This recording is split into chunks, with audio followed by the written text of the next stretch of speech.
This is Highway 17. I travel from Rantowles to Burke, which is about 14-15 miles.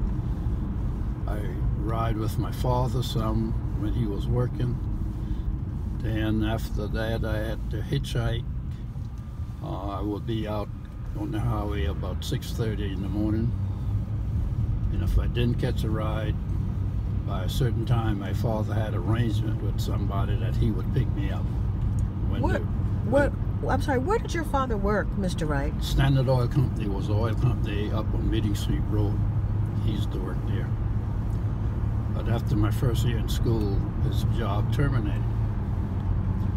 So that's when I had to start my hitchhiking.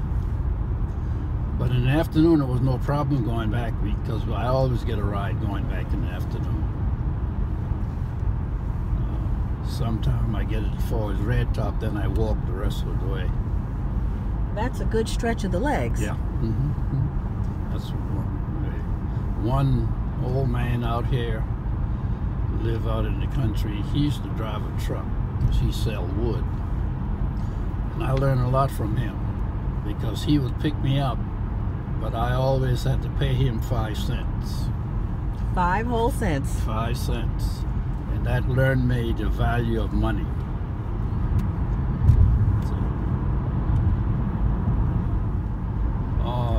This same person I told you about, always I had to pay $5 to. They kept up with me, and they usually get the paper and they read the paper. I was in the service and everything. They usually read about it, and always said, you know, I was the only person from Rantowles who could do those things. But they still act like a parent. Because once I was about 35 years old, 36 years old, we were in Savannah. I was really concentrating on my career since I got passed over from making Chief Master Sergeant. One summer after school closed, Mary said, "Oh, the kids is teenagers, we going home for a week." I said, "Yeah." So they drove home. These old people didn't see me, they saw Mary and the kids. So they asked where were me. They said, "I was in Savannah." They didn't say anything. One trip back here, they sent for me and remind me that I should never put those kids and my wife on the road by themselves again. My goodness. That's right. And I said, "Yes, sir, I wouldn't do that." Okay. After traveling all these ways, I did, my last 2 years stayed in the city because I could stay with a relative. They had a store. And where was the store, Mr. Wright? Where was the store? 241 St. Philip Street. And I stayed there, but I had to work in the store, and the store didn't close till midnight. So, you know, I didn't have no time to study. So, But Mr. Wright, how did you do it? If you were working, you were up early traveling to and from school, you were commuting a lot of the day. Yeah. How did you get your homework done? How did you pass your tests? I usually study a little bit when I get at home. If I get to school in early, when I was in the boiler room, I would do some studying. But you were always pretty much alone. You didn't have anyone with you, no other students? Always alone, except if in the study hall, then other students around. And I didn't have but 2 study halls all through Burke. Just 2? Just 2, yes. When I was in 8th grade in my last year. What were your favorite subjects? My favorite subject was math. I spent lots of time in math, and I always said I almost didn't get out of Burke School because of math. I did all my concentration with math. My thought was I was going to be a bricklayer, so I have to know how to figure out how to charge people and how to get material. So one year they let us work at Burnstown when was building that subdivision. I worked with the bricklayers, and I saw those old bricklayers at the end of the day that they couldn't straighten up. So I said, I don't think I want to do this. And that's when I decided I would go to the military.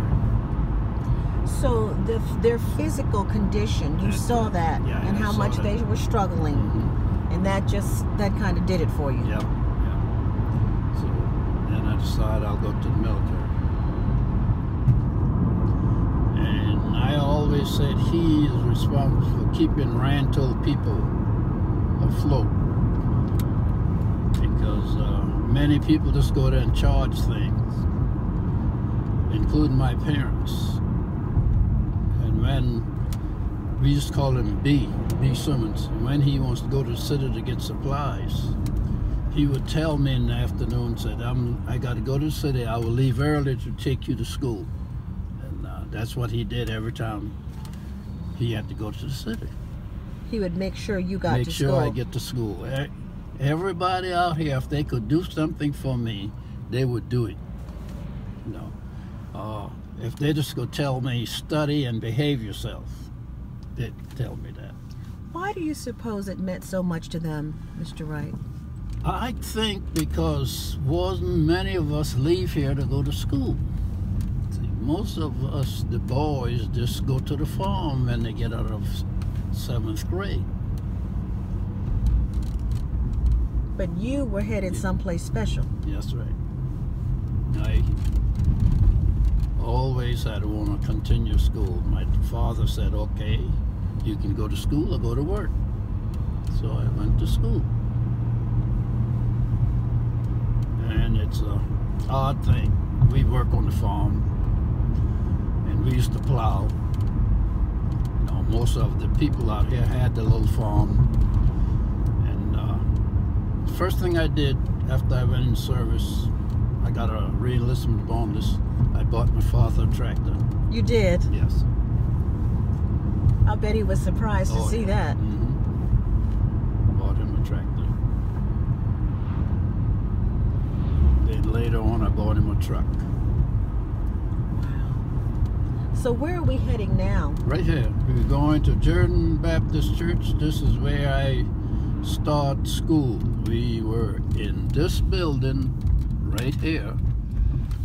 And the building is the same size, except they put blocks around it. We used to be in there about 25 or 30 students, one teacher, and 7th grade.